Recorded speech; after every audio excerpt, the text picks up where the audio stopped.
Bakit hindi tinawag ng Panginoong Hesus na ina si Maria? Mababasa natin sa aklat ng Juan ang talatang ito. Sa talatang ito, tinawag mismo ng Panginoon si Maria na babae imbis na ina o nanay.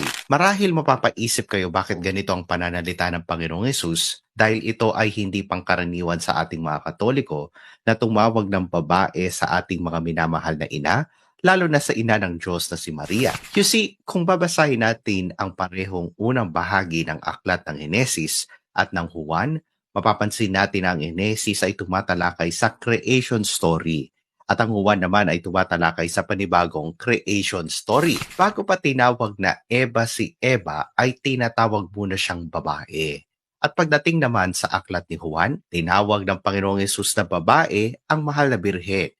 Hindi dahil sa binabastos niya ito, bagkus ito ay tumatalakay sa pagiging panibagong babae o panibagong Eva ng ating mahal na Birheng Maria. Dahil alam ng Panginoong Hesus na si Maria ang kinatuparan ng salitang babae sa Henesis 3:15. Kaya bilang mga Katoliko, dapat tayong maniwala na ang ina ng Diyos na si Maria ang panibagong Eva, ang babaeng ating ina sa Iglesia Katolika.